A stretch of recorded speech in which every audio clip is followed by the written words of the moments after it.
యోనా గ్రంథాన్ని 1-3 వచనాలు చూసాం. 2-4 వచనాలు కూడా పరిశీలించేవారు ఉందాం ప్రియులారా. యోనా గ్రంథం 2వ అధ్యాయం, యోనా గ్రంథము 2వ అధ్యాయము ప్రారంభ వచనం నుండి చూద్దాం ప్రియులారా.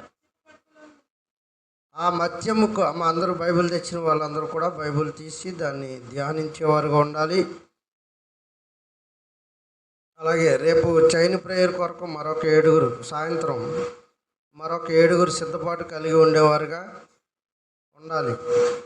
వివాహ జీవితాల కొరకు ఎదురు చూస్తున్న వారి కొరకు, బహుమానాల కొరకు ఎదురు చూస్తున్న వారి కొరకు, ఆర్థిక రుణాలతో బాధపడుతున్న వారి కొరకు, కుటుంబాల్లో శోధనలు, ఇరుకులు, ఇబ్బందులతో ఇబ్బంది పడుతున్న ప్రతి కుటుంబం నిమిత్తం సాయంత్రం 7 కూడా ప్రార్థించేవారుగా ఉండాలి.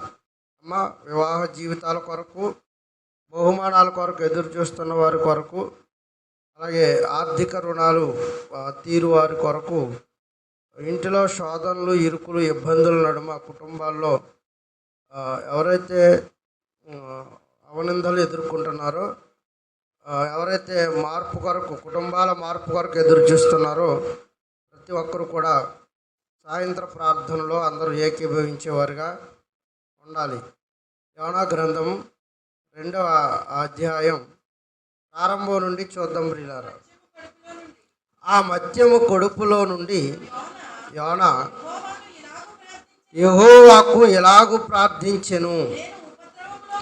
నేను ఉపద్రవంలో ఉండి యెహోవాకు మనవి చేయగా ఆయన నాకు ప్రత్యుత్తరం ఇచ్చెను. పాతాళ గర్భము నుండి నేను కేకలు వేయగా నీవు నా ప్రార్థనను అంగీకరించి ఉన్నావు. ఎవరి యోనా అన్నప్పుడు నిన్న మనం విన్నాం, అమిత్తయి కుమారుడైన యోనాకు ప్రత్యక్షమైన యెహోవా యొక్క వాక్కు. నినివే పట్టణానికి వెళ్ళి వాళ్ళకి దుర్గతి పట్టబోతుంది. 40 దినాల్లో ఆ పట్టణం అంతా నాశనం కాబోతుంది. మీరు అందరూ మార్పు చెంది దేవుని వైపు తిరగాలి అని ప్రకటన చేసిన వాడే యోనా గారు. ఇంకా ఆయన వెళ్ళాల్సిన ప్రాంతానికి కాక అది తూర్పు భాగాన ఉంటే ఈయన పడమర భాగానికి ప్రయాణాన్ని ఆరంభించటం, ఎప్పే అనే రేవు మార్గానికి వెళ్ళి తర్షీష్ అనే ప్రాంతానికి కేవ్ ఇచ్చి టికెట్ కొనుక్కొని వెళ్ళిపోతున్నట్టుగా మనం చూసాం. ఇలా వెళ్ళిపోతున్న యోనా గారిని వాడలో ఉన్న సమస్త ప్రజానికం, ఆ వాడలో ప్రయాణిస్తున్న నావికులు, వాడలో ప్రయాణిస్తున్న ప్రయాణికులు అందరూ కూడా అవన్నీ కాళ్ళు చేతులు కట్టి సముద్ర గర్భంలో ఆయన్ని పడవేసిన తర్వాత ఆ గొప్ప పెనుగాలి ఆగిపోవటం అనేది మనం చూసాం. ఇక ఈ యోనా గారిని సముద్రంలో పడవేసిన తర్వాత అని యోనాని ఏం మింగిందని మనము విన్నాం. ఒక మహామత్యం ఆయన ఆ కడుపులో పెట్టుకుని 3 దినాలు ఆయన కడుపులో ఉంచుకుంది అని మనం విన్నాం 1వ అధ్యాయం ఎండింగ్లో. ఇక 2వ అధ్యాయము ప్రారంభం నుంచి చూడగలిగితే ప్రియులరా, ఇలా కడుపులో ఉంచుకున్న ఆ మత్స్యము కడుపులో నుండి యోనా యెహోవాకు ఇలాగూ ప్రార్థించెను. ఎక్కడి నుంచి ప్రార్థిస్తున్నాడు? మత్స్యము కడుపులో నుండి యెహోవాకు ఆయన ప్రార్థన చేస్తున్నాడు. అని యెహోవాకు ప్రార్థిస్తున్నప్పుడు ఏమని ప్రార్థిస్తున్నాడంటే, నేను ఉపద్రవంలో నుండి యెహోవాకు మనవి చేయగా ఆయన నాకు ప్రత్యుత్తరం ఇచ్చెను. పాతాళ గర్భంలో నుండి కేకలు వేయగా నీవు నా ప్రార్థన అంగీకరించి ఉన్నావు అన్నాడు. ఎక్కడి నుంచి ప్రార్థిస్తున్నాడయ్యా ఈయన అంటే, మద్యము కడుపులు అగాధమైన స్థలములలో అంటే పాతాళములో నుండి నేను ఏం చేస్తున్నాను, పాతాళ గర్భంలో నుండి నేను కేకలు వేస్తున్నాను అన్నాడు. అంటే పాతాళ గర్భంలో నుండి ప్రార్థించిన పరలోకమందున్న తండ్రికి వినబడద్దా? వినబడుతుంది. ఆయనకి ఏమైనా సిగ్నల్ ప్రాబ్లమ్స్ ఉంటాయా? ఉండవు. మనం వాడుతున్న మొబైల్ ఫోన్కైనా సిగ్నల్ ప్రాబ్లం వచ్చి మాట అందకపోవచ్చేమో కానీ, టవర్ కింద నుంచి మాట్లాడినా సిగ్నల్ అందకపోవచ్చేమో కానీ, మనం ఇక్కడ నుండి ప్రార్థిస్తే ఆయనకు అంతరిక్ష ద్వారాలు ఏం చేయబడతాయి? తెరవబడతాయి. అది ప్రార్థనకున్న బలం. ఇక్కడ నుంచి ప్రార్థిస్తే ఆయన మన ప్రార్థనను ఆలకించడం, ఆ ప్రార్థన ఆలకించి ఆయన మరలా తిరిగి మనకి రిప్లై ఇవ్వడం అనేది చాలా చాలా గొప్ప విషయం. అని ఇక పాతాళ గర్భంలో నుండి అని సంబోధించాడు. పాతాళ గర్భం అనగానే భూమి క్రింద ఉంటుందేమో అనుకుంటున్నారు. కానీ భూమిని త్రవగా భూమి క్రింద పాతాళం వస్తుందేమో అనుకుంటున్నారు. కాదు, దాన్ని అలా పోలిక చేసి మాట్లాడాడు. పాతాళ గర్భము, పాతాళం అంతా లోతైనను అంటాడు. పాతాళం లోతుగా ఉంటుందని భావం. అని ఆ భావాన్ని ఇక్కడ ప్రస్తావిస్తూ పాతాళంలో నుండి అగాధమైన స్థలములలో నుండి, అంటే ఆ లోతైన ప్రదేశంలో వెలిగే ఉంటుంది చీకటి, ఆ చీకటి ప్రాంతాల గురించి మాట్లాడుతూ పాతాళ గర్భంలో నుండి నేను కేకలు వేసి తిని అన్నాడు. పాతాళ గర్భంలో నుండి నేను కేకలు వేసి తిని. ఇంతకీ యోనా గారి సందర్భాన్ని మనం ఎందుకు ఆలోచించాలి అంటే, ఇదిగో యోనా కంటే గొప్పవాడు ఇక్కడ ఉన్నాడు. ఎవరైనా? యేసుక్రీస్తు.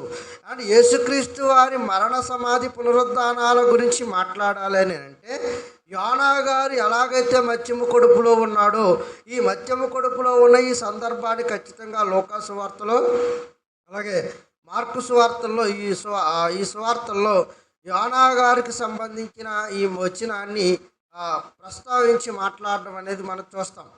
వారు సూచక క్రియ చేయమని యేసుక్రీస్తు వారిని అడిగినప్పుడు యేసుక్రీస్తు వారు ఏమన్నాడంటే, యోనాను గురించిన సూచక క్రియే కానీ మరి ఏ సూచక క్రియ మీకు నేను కనపరచను. యోనాను గురించిన సూచక క్రియ ఏంటి? యోనా 3 రాత్రింబగళ్ళు మత్స్యము 3 దినాలంటే 3 రాత్రులు 3 పగళ్ళు మత్స్యము కడుపులో నుండి ఏం చేశాడట? యెహోవాకు ప్రార్థించాడు.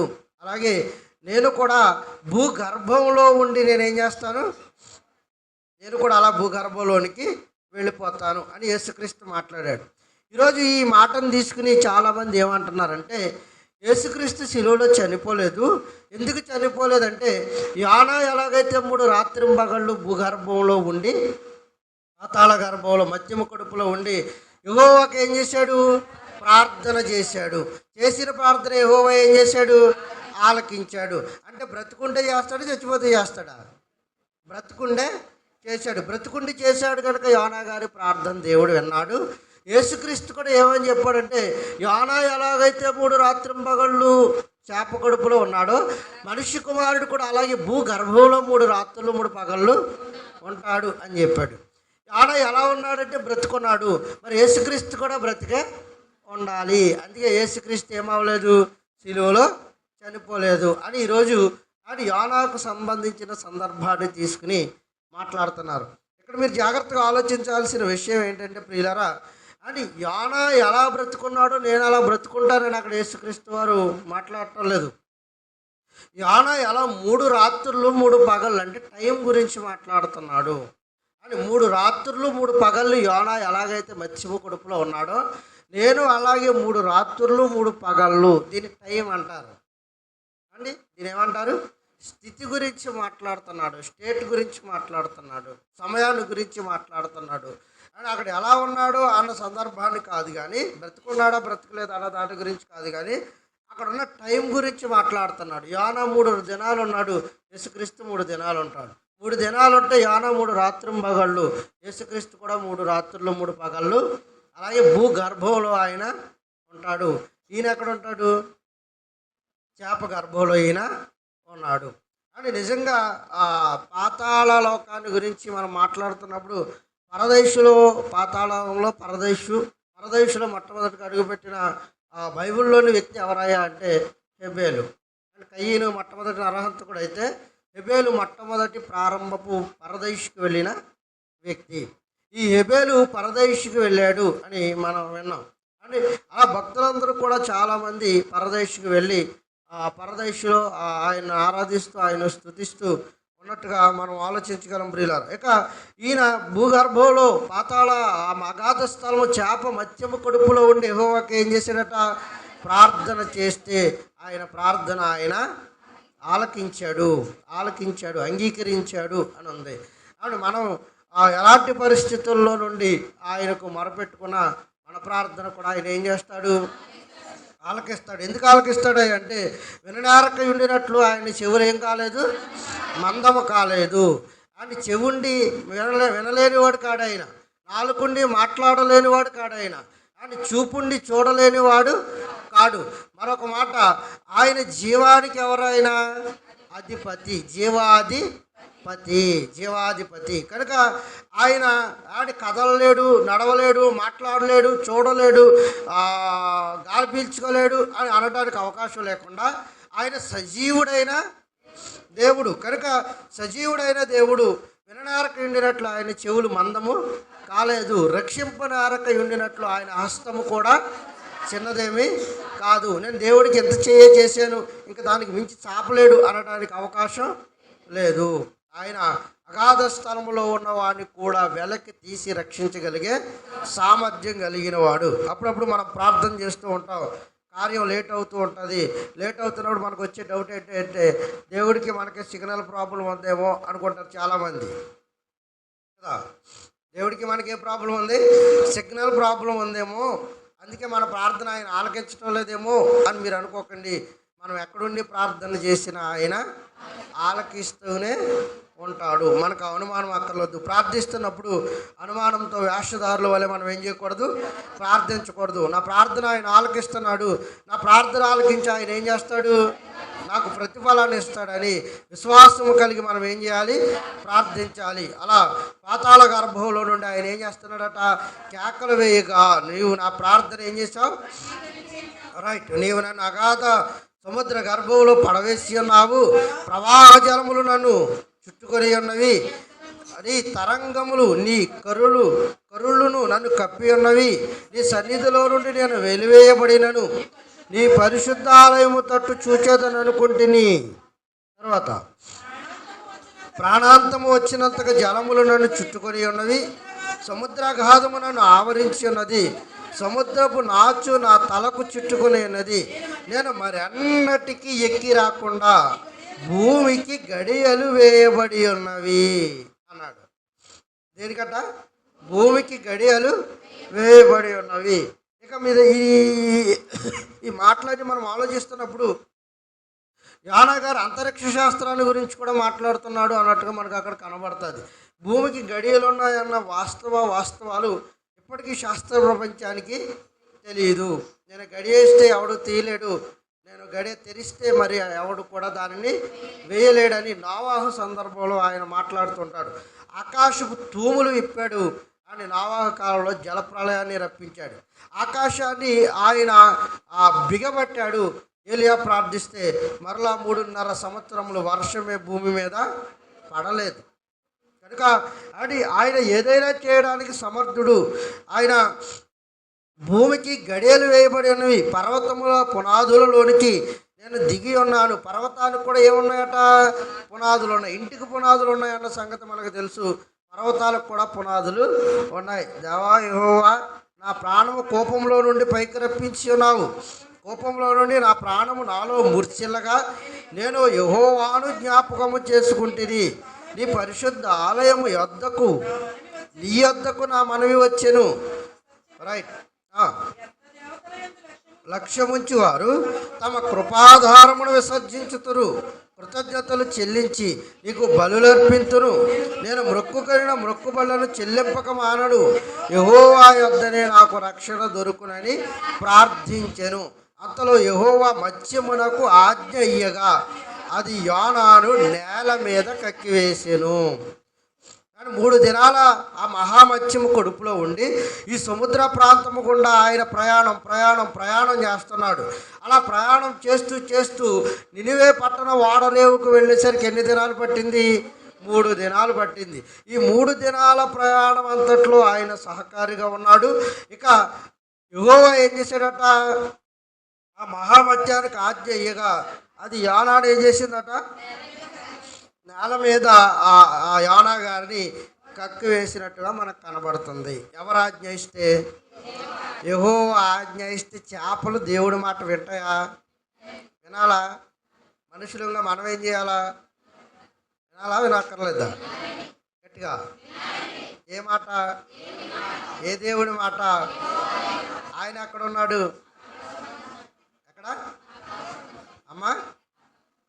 ఏంటో గట్టిగా, నాకు కాస్త ఇవ్వడం తెలుసు కదా మీకు, మరి గట్టిగా చెప్పండి. ఎక్కడ ఉన్నాడు? అని పరలోకంలో యెహోవా ఉన్నాడు. ఇంకా గట్టిగా మాట్లాడితే నీలోనే ఉంటాను అన్నాడు. రైట్. అని ఈ యెహోవాకు యెహోవా ఆజ్ఞ ఇయ్యగా మహామత్యం ఏం చేసిందట? యోనాను ట్రావెల్ చేస్తూ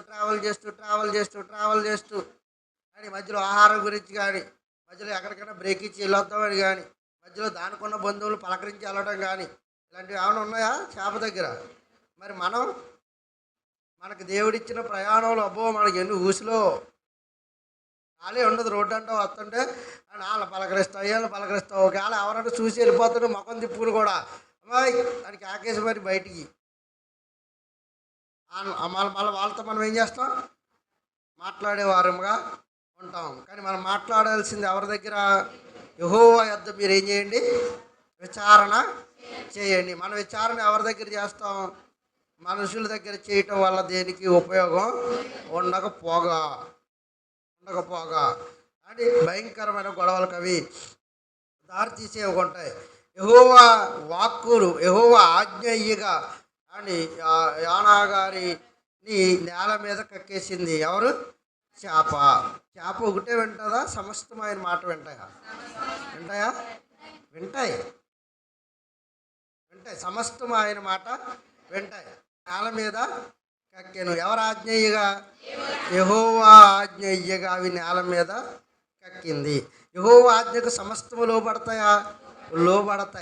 అందుకే 148 కీర్తనలు అన్నాడు, మృగములారా పశువులారా నేలను ప్రాకు జీవులాకు యెహోవా ఆజ్ఞ ఇయ్యగా అవి ఏం చేస్తున్నాయి? ప్రభువుని ఏం చేస్తున్నాయట? స్తుతిస్తున్నాయి. ప్రభువుని ఏం చేస్తున్నాయి? స్తుతించి ఆరాధిస్తున్నాయి యెహోవాను. అందుకే చేప మాత్రమే కాదు, ఏలియా అని కెరీతు వాగు దగ్గర ఏలియా పడున్నప్పుడు అని ఏలియాకు ఆహారం పట్టుకెళ్ళమని ఎవరికి ఆజ్ఞాపించాడు? కాకి కూడా ఆయన మాట వింటుందా? వింటుంది. ఎందుకంటే కలిగి ఉన్నది ఏది ఆ మహనీయుడు లేకుండా కలగలేదు కనుక. కెరీతు వాగు దగ్గర ఉన్న ఏలియా దగ్గరికి ఏం పట్టుకెళ్ళమన్నాడు? ఆహారం పట్టుకెళ్ళాలి. ఉదయం అప్పము మాంసం ఉదయం సాయంత్రం. కాకిగా ఇష్టమైన ఆహారం ఏంటి? మాంసమే. అది ఎక్కడ ఉంది? చేత్తో పట్టుకెళ్తుందా? నోటితో పట్టుకెళ్తుందా? నోటితో పట్టుకెళ్తుంది. మరి వెళ్తే ఏమన్నా కొక్కుర్తి పడిందా? ఎవరు ఆజ్ఞ ఇచ్చారని? యెహోవా ఆజ్ఞను ఏదియు దానిని అతిక్రమించదని చదివావు 148 కీర్తన. కానీ యెహోవా ఆజ్ఞను ఏదియును ఏం చేయదట? అతిక్రమించదు. బిలాము గాడిదెక్కాడు. గాడిదెక్కిన తర్వాత దేవుడు అన్నాడు, బిలాముతో నువ్వేం చేయాలి? మాట్లాడాలి అన్నాడు. అని బిలాముతో మాట్లాడలేదా గాడిద? మాట్లాడిందా? ఏమైనా మాట్లాడింది? నీ దగ్గర నేను పనిచేస్తున్నప్పుడు నుండి ఎప్పుడైనా నీ మాట వినుకోకుండా ఉన్నానా? ఓరు దౌర్భాగ్యుడా, ఎదరు దేవదూత ఖడ్గం పట్టుకుని నుంచి అడిగి ఎదరకేసానా నీకు పీక తెగి కింద పడిపోద్ది అని గాడిదకు స్వరాన్ని ఇస్తే గాడిద ఏం చేసింది? మాట్లాడింది. అంటే ఆయన మాట వింటాయి. దానియేలును తీసుకెళ్ళారు సింహాల బోనులో. ఆయన ఏం చేశారు? పడేసిన తర్వాత సింహాలకి మాంసం అంటే బాగా మామూలు పిచ్చి కాదు. అంటే దానికి పైపెచ్చు అవి ఎముకలను కూడా విడిచిపెట్టవు. సింహాలు ఏం చేయవు? ఎముకలను కూడా విడిచిపెట్టవు. దానియేలు మోకాళ్ళుని ప్రార్థన చేస్తుంటే సింహాలు కూడా ఏం చేసినాయి అంట? ప్రార్థన చేశాయి. సింహాల నోళ్ళని ఏం చేశాడు? ఆయన మూసుకుని కూర్చోమన్నాడు. అవి నోరు మూసుకుని అలా దానియేలు ఎదుట కూర్చున్నాయి. అలాంటిది యోనా మింగిన చేపకు ఆయన ఆజ్ఞిస్తే ఆయన కక్కింది కనుక ఆయన ఆజ్ఞ ఇయ్యగా యోనాను నేల మీద చేప ఏం చేసిందట? కక్కింది. భూమి మీద ఉన్న సమస్తము ఆయన ఆజ్ఞకు లోబడాలి. ఆయన ఆజ్ఞానుసారంగా ఆయన జీవించాలి. సూర్య చంద్రులకు ఆయన ఆజ్ఞ ఇచ్చాడు, అని నక్షత్రాలకు ఆయన ఆజ్ఞ ఇచ్చాడు, గ్రహాలకు ఆయన ఆజ్ఞ ఇచ్చాడు, భూమి మీద ఉన్న సర్వ అని పశుపక్షాదులకు ఆయన ఆజ్ఞ ఇచ్చాడు, కూర మొక్కలకు ఆయన ఆజ్ఞ ఇచ్చాడు, అని తుఫానుకు వడగండ్లకు ఆవిరికి ఆయన అగాధ స్థలములలో ఉన్న వాటికి మహామత్యాలకు మృగాలకు పశువులకు ఆయన ఏం చేశాడు? ఆజ్ఞ ఇచ్చాడు. ఆజ్ఞ ఇస్తే ఆయన ఆజ్ఞను ఏం చేశాయి? తప్పుకోకుండా అవి ఏం చేశాయి? పాటించాయి. దేవుడి ఆజ్ఞకు ఏదైనా శిరస్సు వంచి ఆయన ఆజ్ఞను మీరకోకుండా సమస్తము ఆయన ఆజ్ఞానుసారముగా నడవాలి. మనకు కూడా ఒక ఆజ్ఞ ఇచ్చాడు. ఏమన్నాడంటే, మీలో ఆవగింజంత విశ్వాసం ఉంటే మిమ్మల్ని ఏం చేస్తాను, మీరు ఈ కంబళి చెట్టును తీసుకువెళ్ళి సముద్రంలో పడవేయండి అనగానే అండ్ అదేమవుద్దట, పడిపోద్ది అన్నాడు. నిజంగా ఆవగింజంత విశ్వాసం ఉంటే పడేస్తాడా అమ్మా? నిజమేనా? నిజమేనా? గట్టిగా ఎంత ఉండాలంటే విశ్వాసం? ఆవగింజ అంటే ఎంత ఉంటుంది? అంత విశ్వాసం కూడా లేదా మీకు? ఎంత ఉంటుంది అది? చిన్నది. రైట్. ఆవగింజ అంత విశ్వాసం ఉండాలి అన్నాడు. ఆవగింజ అంత విశ్వాసం ఉండాలి అన్నాడు. పరలోక రాజ్యాన్ని కూడా దేంతో పోల్చి మాట్లాడాడంటే ఆయన, పరలోక రాజ్యము ఆవగింజను పోలి ఉన్నది అన్నాడు. అదే అంటే అంతే, అదెంత ఉంటుందని అర్థం? అది కూడా ఇంతే ఉంటుందనా? మరి ఎంత ఉంటుందని? ఆవగింజ ఎంత ఉంటుంది అమ్మా? గట్టిగా చిన్నది. పరలోక రాజ్యం ఎంత ఉంటుంది? దాన్ని ఏంటి ఆవగింజ అన్నాడు? విశ్వాసాన్ని కూడా ఏమన్నాడు? ఆవగింజ అనేసరికి మన వాళ్ళు విశ్వాసాలు చిన్నగా ఉంటే సరిపోద్ది అనుకుంటున్నారు. అంతే, ఎంతగా ఉంటే సరిపోద్ది అనుకున్నారు. అరే ఎంటుకు వాసులు అరస్వతలు సీమతోక అంత విశ్వాసం ఉంటే మనం ఏమైపోతామంట, పరలోకి వెళ్ళిపోతారా? అలాగైతే ఈ తిప్పలన్నీ ఎందుకు మనకి? చిన్న విశ్వాసం కలిగి ఉంటే పోమా? విశ్వాసం ఎంత అయి ఉండాలి అంటే, పరలోక రాజ్యాన్ని ఆవగింజతో పోల్చి ఎందుకు పోలిక చెప్పాడంటే, అని ఇది పోలిక, ఆవగింజ అంత ఉండమని కాదు దాని అర్థం. బైబిల్ గ్రంథంలో కుక్క తన వాంతికి తిరిగినట్టుగా మీరు మరలా ఏం చేయకండి తిరగకండి అన్నాడు. అక్కడ కుక్క ఎవరు? కుక్క వాంతికి తిరిగినట్టుగా మీరు తిరగొద్దు అన్నాడు. Very good. అక్కడ అలాగే అన్నాడా? ప్రకటన గ్రంథంలో ఏమంటాడో తెలుసా ప్రియులారా? కుక్కలను మాంత్రికులను పరలోక రాజ్యాన్ని ఏం చేయరు? స్వతంత్రించుకున్నారు. పరలోక రాజ్యం కుక్కలు వెళ్తాయో మనుషులు వెళ్తారా? మరి అక్కడ కుక్కలని రాశాడేంటి? ఇది కూడా ఏంటిది? పోలిక. పాతాళ గర్భం కూడా అలాంటిదే, పోలిక. అంతేకాదు కింద ఉంటుందని కాదు, కానీ పోలిక. కుక్కలంటే అక్కడ ఎవరంటే, కుక్క ఎలాగైతే తన వాంతికి తిరిగేస్తుందో ఈరోజు మనుషులు దేవుళ్ళో మారామని చెప్పుకుంటూ, ప్రారంభంలో విశ్వాసంలో ఉన్నామని చెప్పుకుంటూ, ఆ తరువాత వాంతికి కుక్క తిరిగేసినట్టుగా వీరు కూడా అలాగా తిరిగేస్తున్నారు. వీళ్ళని దేనితో పోల్చాడు? కుక్కతో పోల్చాడు. ఈ కుక్కలు ఎక్కడికి వెళ్ళవు? పరలోక రాజ్యాన్ని స్వతంత్రించుకోవు. అంతేగాని మనం పెంచుకున్న పెంపుడు కుక్కల గురించి కాదు అది. అలాగే పరలోక రాజ్యాన్ని ఆవగింజతో పోల్చాడు. ఆవగింజ అని నీ దగ్గర ఉన్న సైజు గురించి కాదు, దాన్ని భూమిలో పడేసిన తర్వాత అని ఆవగింజ ఇంతే ఉన్నప్పటికీ అది మహావృక్షంగా ఎలాగ ఎదుగుతుందో అలా పరలోక రాజ్య వ్యాప్తి అంతగా ఉంది. అది ఎప్పుడు ఆవగింజ అంటే పరలోకం. హేబేలు వెళ్ళినప్పుడు ఆవగింజ అయి ఉండొచ్చు కాక, హేబేలు గారు వెళ్ళినప్పుడు ఆవగింజ అంతా ఉంటే సరిపోవచ్చు కాక, అని ఇప్పుడు కోటాను కోట్ల ఆత్మలు అక్కడ చేర్చబడుతున్నాయి. ఆవగింజ అంత ఉంటే సరిపోద్ది. అది మరి ఎంత ఉండాలి? చాలా విశాలమైన కదా ప్రాంతంగా ఉండాలి. అందుకే యేసు అంటాడు, నేను మీకు స్థలములను సిద్ధపరచి వెళ్ళుచున్నాను. ఒకవేళ మీకు అక్కడ స్థలము లేకపోతే నేను మరలా వచ్చి మీతో చెబుతాను. ఇంకా సిద్ధపాటు చేస్తున్నాడు అంటే ఎంత పెద్ద లోకము ఆ మహాలోకం. మీరు ఆలోచించండి. దాన్ని ఆవగింజతో పోల్చాడు కనుక ఆవగింజే అనుకోకండి. ఇక విశ్వాసానికి వద్దాం. విశ్వాసాన్ని కూడా దేంతో పోల్చి మాట్లాడాడు ఆయన? ఆవగింజతో పోల్చి మాట్లాడాడు. ఆవగింజతో పోల్చి మాట్లాడిన విశ్వాసం కూడా ఇంతే ఉంటే సరిపోద్దా? అది కూడా చాలా విస్తారంగా ఉండాలా అని మనం ఆలోచిస్తే 17వ అధ్యాయము మత్తయి సువార్త,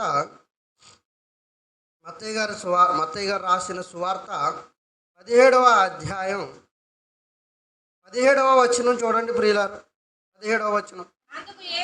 అందుకు యేసు, విశ్వాసము లేని మూర్ఖతరము వారులారా. ఇక్కడ విశ్వాసాన్ని గురించి మాట్లాడుతున్న సందర్భం. మీతో నేను ఎంతకాలము ఉందును, ఎంతవరకు మిమ్మల్ని సహింతును, వానిని నా యొద్దకు తీసుకురండని చెప్పాను.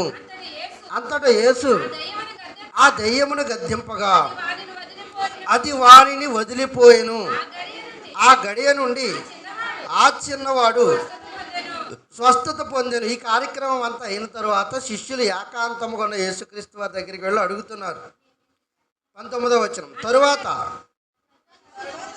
తరువాత శిష్యులు ఏకాంతముగా యేసునద్దకు వచ్చి, మేమెందుచేత ఆ దెయ్యాన్ని వెళ్ళగొట్టకపోతేమని అడిగిరి. మీరు జాగ్రత్తగా ఆలోచించాలి, జాగ్రత్తగా చదవాలి.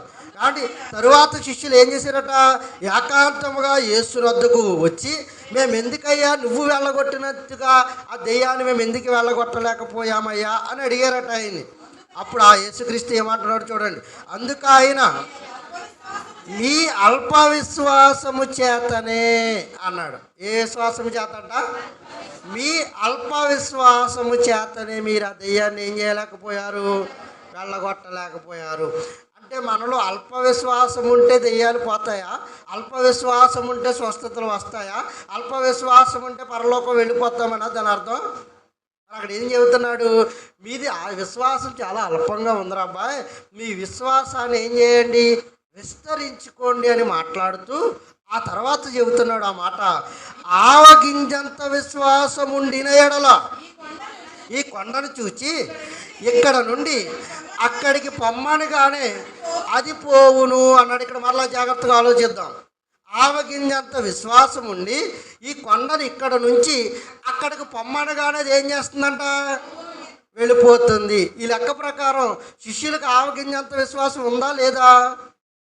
ఆయన ఏమని చెప్పాడు? మీకు అల్ప విశ్వాసం ఉందన్నాడు. అదే అంతే, ఎంతది? ఆవగింజంత, అంతే కదా. మీకు అల్ప విశ్వాసం ఉందంటే చాలా, మీ విశ్వాసం ఎంత ఉంది? చాలా చిన్నగా ఉంది. చిన్నగా ఉన్న విశ్వాసం, ఆవగింజంత విశ్వాసం ఉన్న వాళ్ళు ఏం చెబితే ఏమైపోద్ది? ఈ కంబళి చెట్లు ఎక్కడి నుంచి సముద్రంలోకి వెళ్ళి పడమంటే ఈ కంబళి చెట్టు ఎక్కడి నుంచి సముద్రంలోకి వెళ్ళి పడిపోతుంది అని చెప్పిన తర్వాత అని మరలా ఆవగింజంత విశ్వాసం ఉండాలన్నాడేంటి? అయినేమో మీకు ఆవగింజంత విశ్వాసం ఉందరా అబ్బాయి అని చెప్పి మరలా ఆవగింజంత విశ్వాసం ఉండాలన్నాడేంటి? ఆవగింజంత విశ్వాసం ఉంటే దెయ్యాలు వెళ్ళవని చెప్పి మీ విశ్వాసం ఆవగింజంతగా ఉండాలన్నాడేంటి? ఆవగింజంత ఉంటే స్వస్థత రాదని చెప్పి మీ విశ్వాసం ఆవగింజంత ఉండాలన్నాడేంటి? ఇక్కడే మీకు అర్థమైపోవాలి. అల్ప విశ్వాసముగా ఆవగింజంత విశ్వాసముతో మనం అడిగితే పనులు కావు. మరి ఎలా ఉండాలి మన విశ్వాసం? ఎలా ఉండాలి? నన్ను తీసుకువెళ్ళి సింహాల బోనులో పడవేసిన నాకు ఏమీ కాదు. ఇది అల్ప విశ్వాసమా, విస్తారమైన విశ్వాసమా? అలా ఉండాలి మన విశ్వాసం. ఆయన పోలిక చెబుతున్నాడే తప్ప నీలో ఆవగింజంత విశ్వాసం ఉండవని కాదు. ఈ ఆవగింజ భూమిలో పాతిన తర్వాత విస్తారముగా ఎలా ఉంటుందో అంత విస్తారముగా మీ విశ్వాసం ఉండాలి. మన వాళ్ళకి అర్థం కాక ఏమనుకున్నారంటే బైబిల్ని ఎప్పుడు ఎలాగ ఆలోచించాలంటే రివర్స్ కోణంలో ఆలోచిస్తేనే మనకు బైబిల్ బాగా అర్థమవుతుంది ప్రియులారు.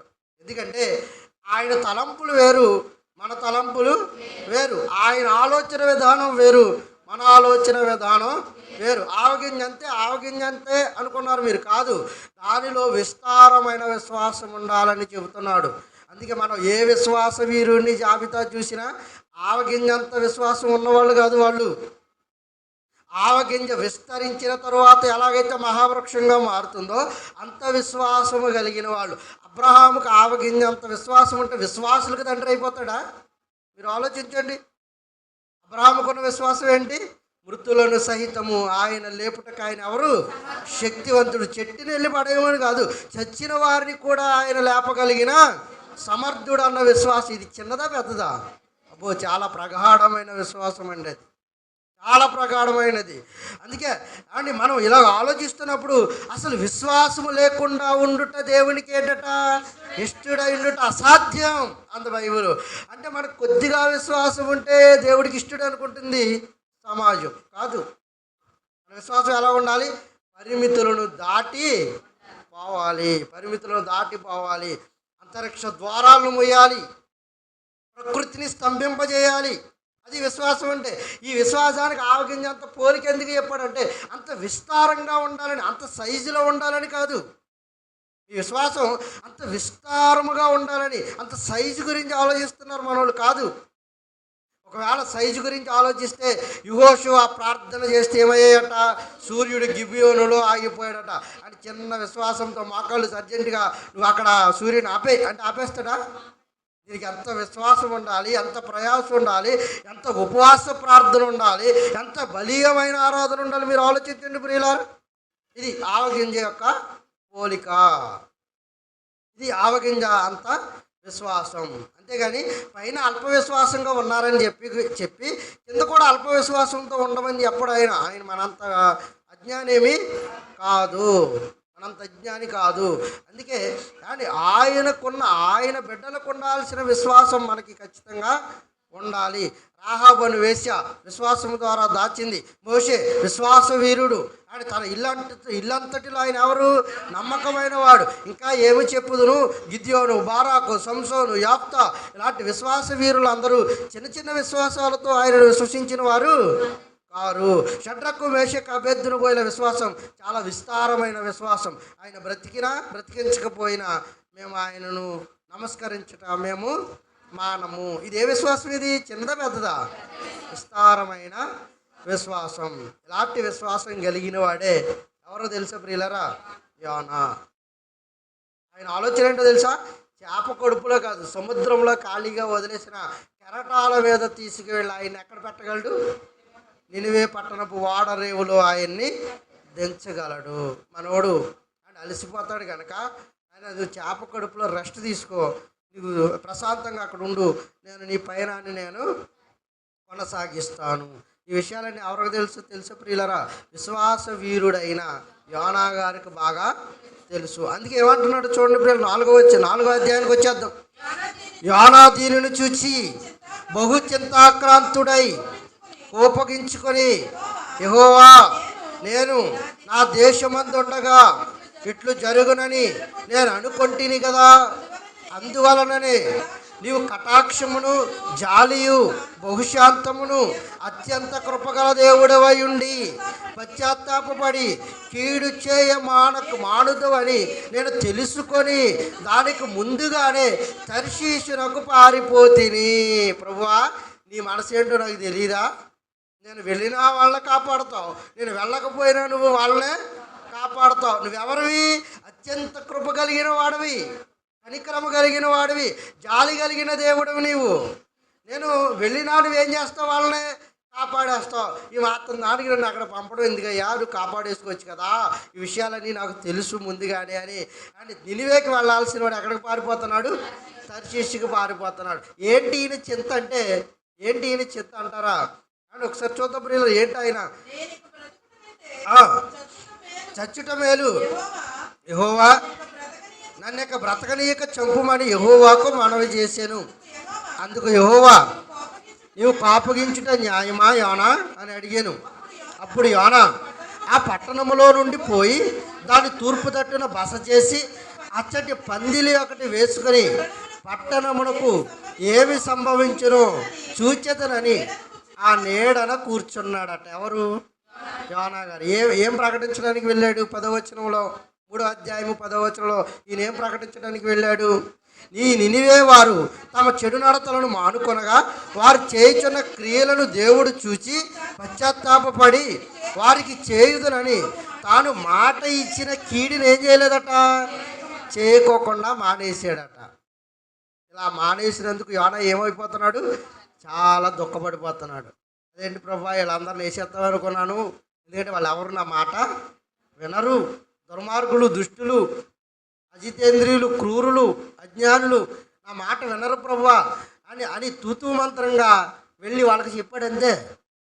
మీకు అర్థమవుతుందా? 4వ వచనంలో అంటే తూతూ మంత్రంగా చెప్పాడు.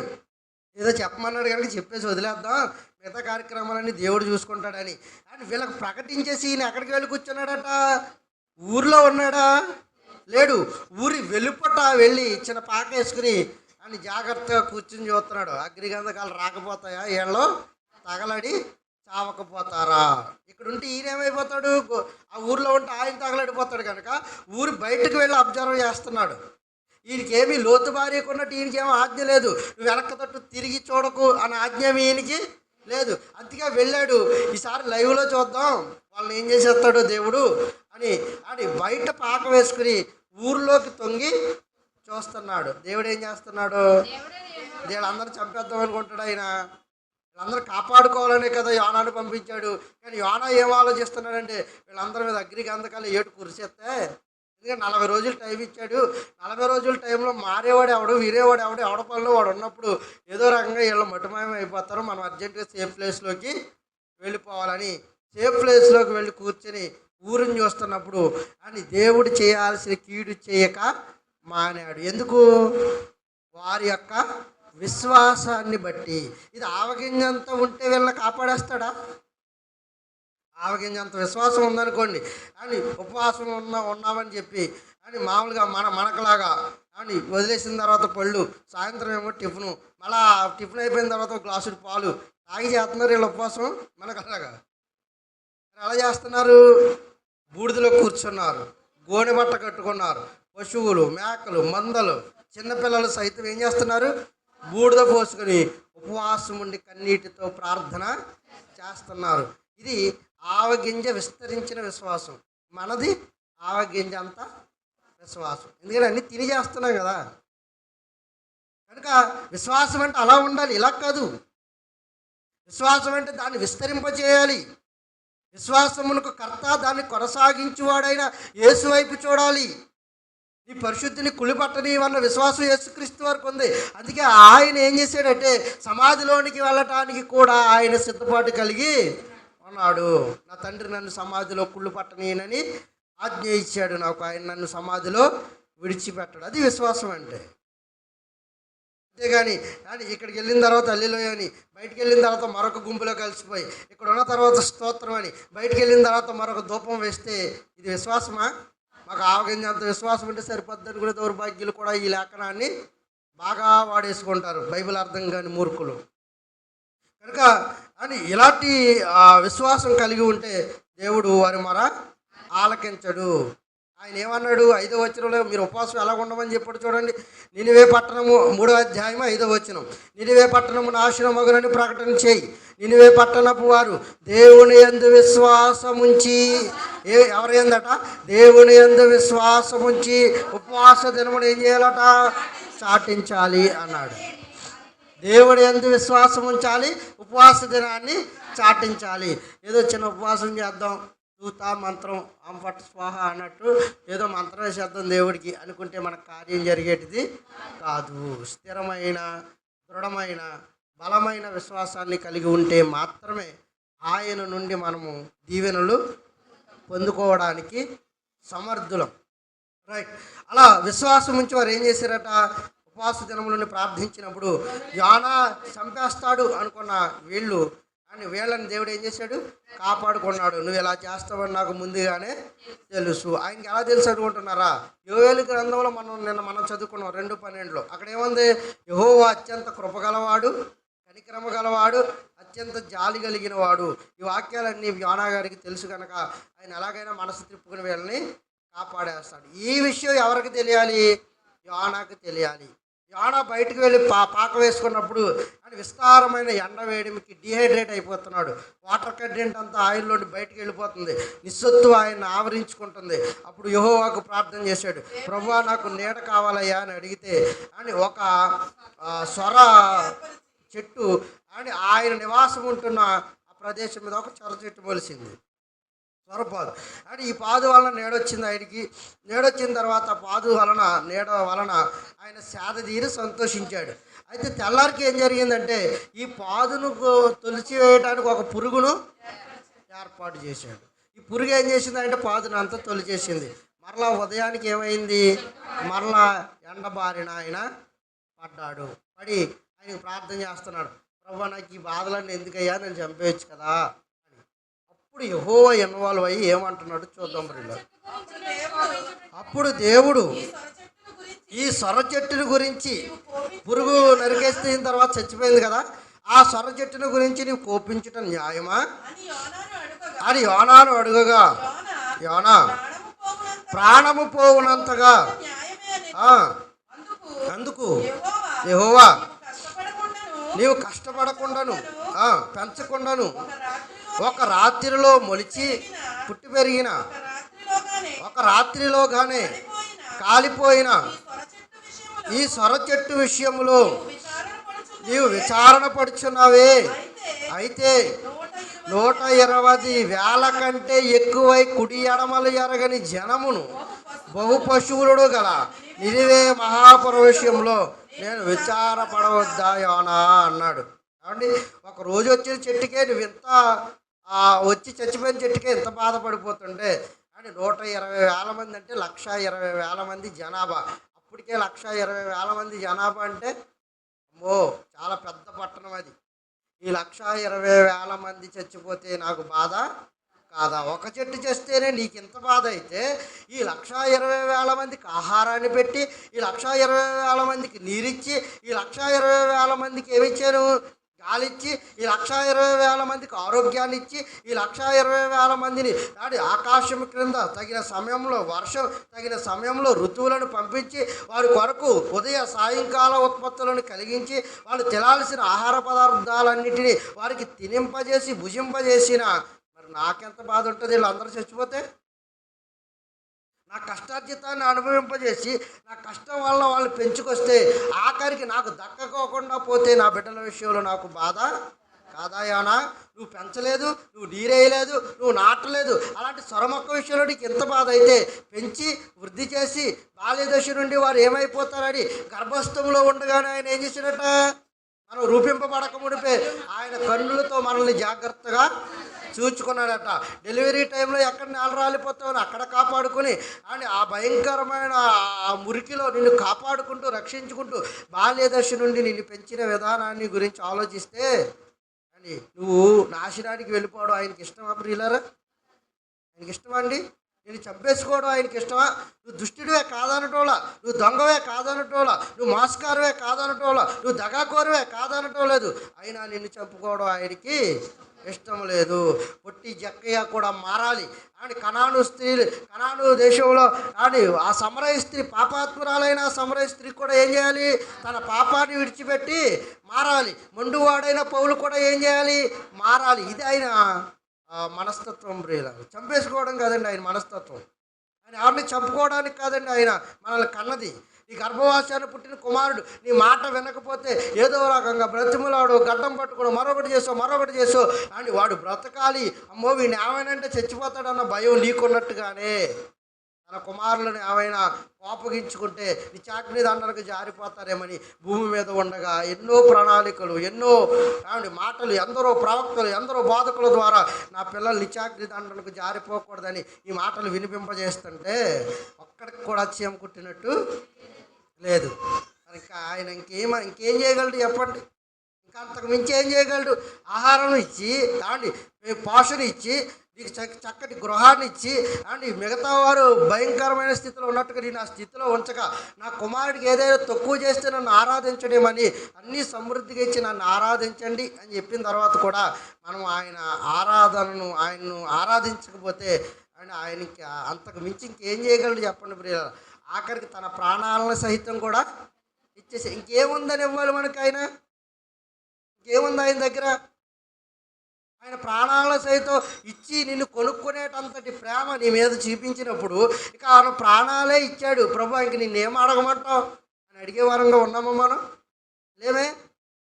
ఆయన ప్రాణాలను సైతం మనకు అర్పించేస్తే ప్రాణాలు ఇచ్చేవులే కానీ పక్కనట్టు కానీ నాకు ఇల్లి, నాకు మేకల్ని, నాకు గేదెల్ని అని, నాకు గొర్రెల్ని అని ఆయన మరలా అడిగి పీడించేయడం ఎంతవరకు న్యాయం ప్రియులారా?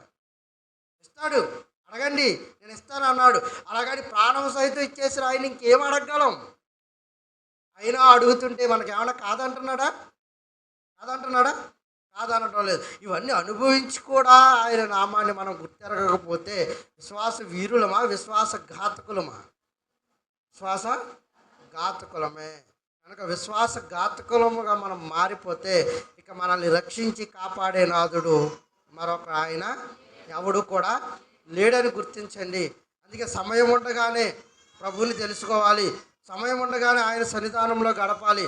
ఆయన ఇచ్చిన విలువైన ప్రాముఖ్యమైన ఆజ్ఞల వెంబడి మనం తూచా తప్పుకోకుండా వాటిని పాటిస్తూ ఆ ఆజ్ఞల వెంబడి మనం నడిచే వారముగా ఉండాలి తప్ప ఆయన ఆజ్ఞను వ్యతిరేకించి మనం చేయగలిగేది ఏమీ కూడా ఉండదు. కనుక పశువులు, మేకలు, దుక్కులు, ఎద్దులు, మత్స్యాలు ఆయన మాటకు లోబడి తూచా తప్పుకోకుండా ఆయన ఆజ్ఞను నెరవేరుస్తున్నాయి. నా పిల్లలకు తెలివి లేదు. ఇది కూడా ఎవరితో చెప్తున్నాడు? గాడిదతో. ఒక గాడిద తన సొంత వాడి దొడ్డేంటో తెలుసుకుంటుంది. నా పిల్లలు వివేచింపరు అన్నాడు, నా పిల్లలు తెలుసుకోరు అన్నాడు.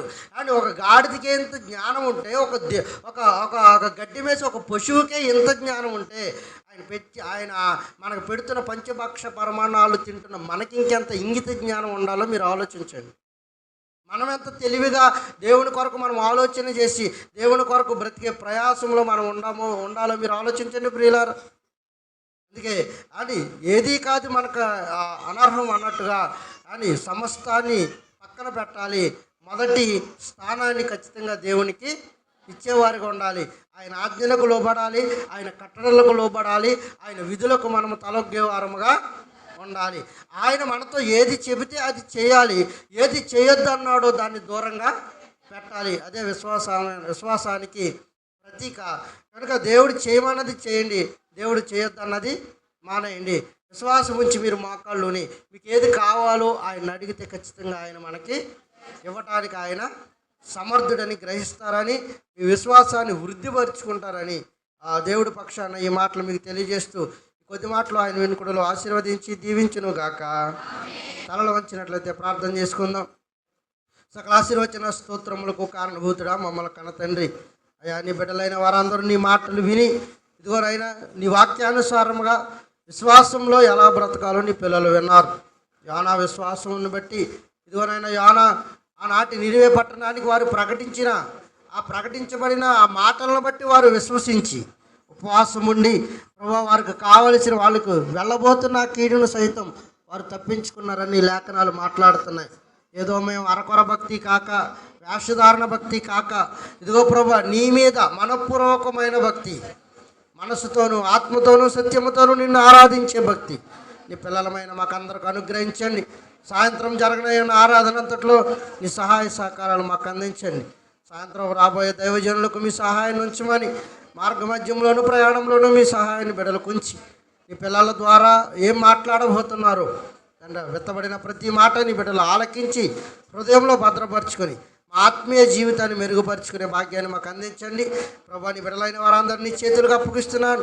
అనారోగ్య పరిస్థితుల్లో నుండి బారి నుండి ప్రార్థించారు నీ పిల్లలైన అందరూ చేయని ప్రార్థనలో ప్రభా ఆ ప్రార్థనలన్నింటినీ మీరు స్వీకరించమని అడుగుతున్నాను. ప్రతి బిడ్డకు శీఘ్రమైన విడుదల, శీఘ్రమైన స్వస్థత బిడ్డకు అనుగ్రహించండి. అయ్యా ఇదిగోనైనా ఇంకా అనేకులైన నీ పిల్లలు వేటి కొరకైతే ఉపవాసాలుండి ప్రార్థించి నిన్ను అడుగుచున్నారు.